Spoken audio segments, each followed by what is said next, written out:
au Portugal. Les billets de David Azencon. Ce serait dur de le dire en portugais. Ouais. Comment tu t'appelles? Jouvir de Juncourt.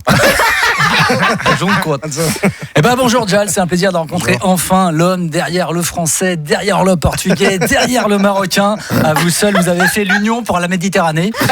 Alors pour ceux qui ne connaissent pas l'Union pour la Méditerranée, c'est une organisation internationale dont l'objectif est de faire savoir comment c'est qu'on écrit Méditerranée. C'est vrai, on ne sait jamais si c'est avec deux R, deux N ou les deux. Alors oui, il y a bien des gens qui vous diront qu'à la base, c'était pour la coopération entre les deux rives. Mais bon, il n'y a qu'à voir le nombre de migrants qui se noient chaque année. J'ai connu des aquaboulevards mieux gérés. Alors, votre film est évidemment une ode à la différence, à la coexistence, à l'amour de l'autre. Bref, un feel-good movie. Exactement. Mais sans cas de mérade. C'est surprenant. Non, parce qu'habituellement, contractuellement, il doit être dans un feel-good movie sur deux.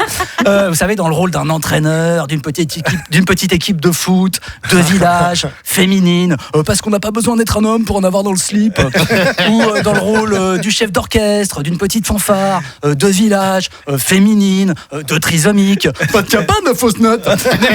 Mais bon, j'imagine qu'il avait déjà payé ses impôts. Voilà.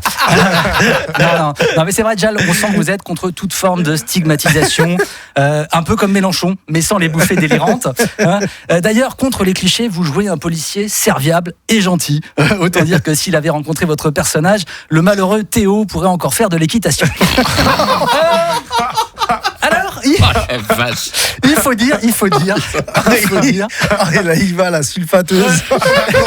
Ouais, c'est pas fini.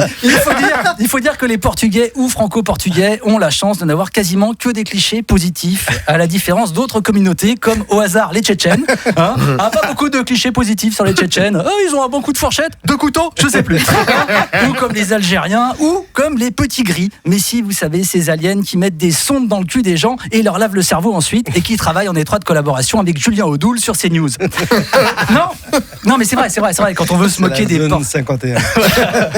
Non, mais c'est vrai, quand on veut se moquer des Portugais, on dit toujours qu'ils sont maçons, qu'ils aiment la morue et le Benfica à Lisbonne. On est d'accord, il y a pire que de s'entendre dire vas-y, sale type qui bosse bien, retourne manger de bons produits et regardez gagner une bonne équipe de foot. C'est vrai, ça vaut pas un on vous a vendu comme du maïs. Alors, attention, je cautionne pas, bien sûr, mais s'il y avait des Césars de l'insulte raciste, il avait ses chances comme révélation masculine.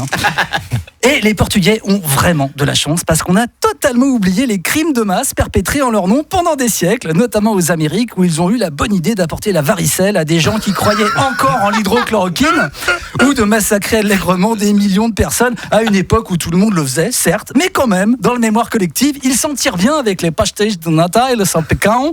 C'est un peu comme si on se rappelait les Allemands que pour les saucisses et Nina Hagen. En tout cas, Jal, obrigado, et je retiens de votre film que le coup de pelle, c'est vachement plus efficace que la gifle. Ah, tu m'étonnes. Il est magnifique, le coup de pelle. Rire et chanson, 1 heure avec spécial Opération Portugal.